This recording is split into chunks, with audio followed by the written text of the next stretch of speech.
The Republican vice presidential candidate JD Vance said on Wednesday that there were serious problems in the 2020 election and suggested that the then president, Donald Trump, did not actually lose the race.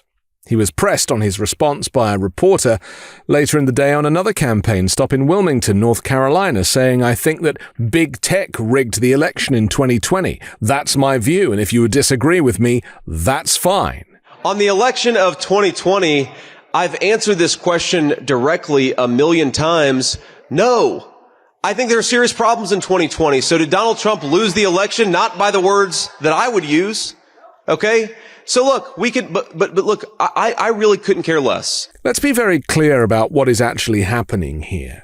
We have the vice presidential candidate for the Republican Party denying that the election, the United States general election of 2020, was in some way fraudulent, despite over 60 court cases to the contrary. It would be fine if that was just the vice president's view, but this is clearly also the view of the presidential candidate, too, for the Republican Party in Donald Trump, who time and time again has claimed that he has been duped out of the election and that he is the rightful winner, and basically goes around pretending that he's the president, and having secret communications with Vladimir Putin, or having meetings with Benjamin Netanyahu at Mar-a-Lago, or spending afternoons with Viktor Orban of Hungary. You see, what's happening here is that this is all prepping and setting up for another coup. Slightly different to the last one of 2020, only this time Republicans plan to claim they won even when they didn't. And I firmly believe, and I've laid my cards on the table previously and I'll happily do it again, I don't believe that anybody in their right mind will vote for Donald Trump. Kamala Harris is the right candidate at the right time for the United States of America, to turn the page on the past and to lead us into a period in history that is less divisive, that is more inclusive, and that recognizes everybody, no matter what your background, no matter what your race, your gender, or your religious beliefs.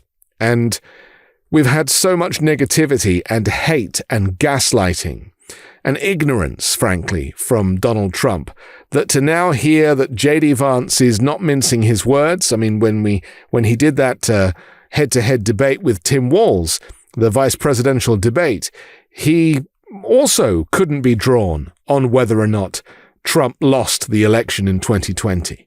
This is how much power a despot like Donald Trump has over not just his supporters, but clearly on the people closest to him. And JD Vance is an anomaly on this because previously, as we know, we've seen the evidence that he has been very critical of Donald Trump.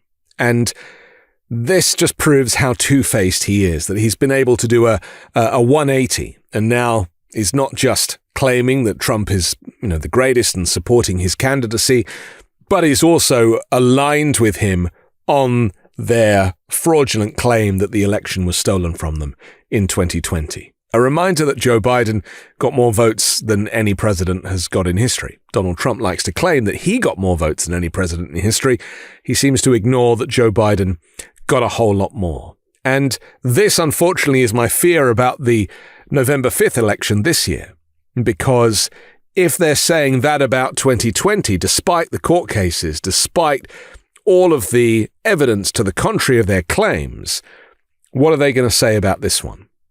I have no doubt that Kamala Harris will do extremely well in the popular vote, and she will trounce Donald Trump's figures. But when it comes to the Electoral College, which we know is stacked in favor of Republicans, the race is tight, and these swing states ultimately will determine who comes out victorious.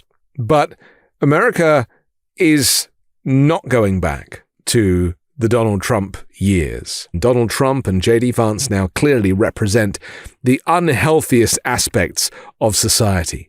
Election denial, as well as the misogyny and the racism and that extremism that this movement, this Christian nationalist far-right movement, brings with it.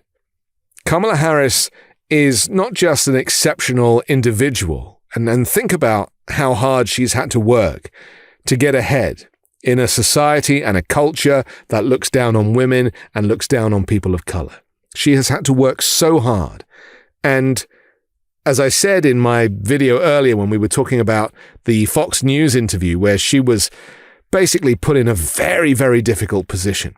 And Brett Baer, the moderator or the interviewer, he was clearly under instructions to try and nail her with these awful questions and not give her time to answer, and talking all over her and trying to expose her. And the thing with Kamala Harris is there's nothing to expose. She is who she is. She's the real deal. She has the experience. She's been the vice president. She recognizes how difficult it is to get through to these MAGA Republicans who are very much in the cult of Trump.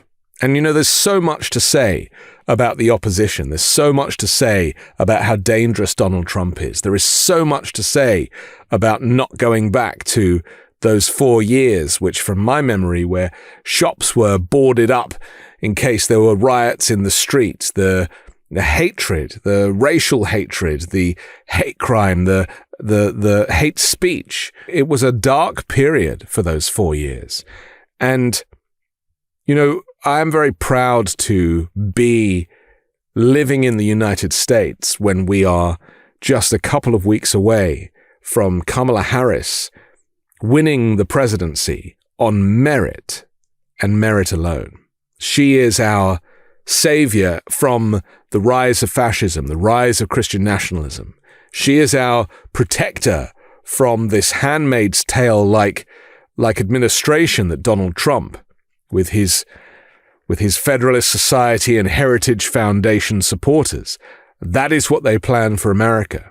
And Kamala Harris offers us really the kind of United States that has been consistent, or was consistent under Barack Obama and under Joe Biden. So not going back is definitely the right phrase. We have the right candidate.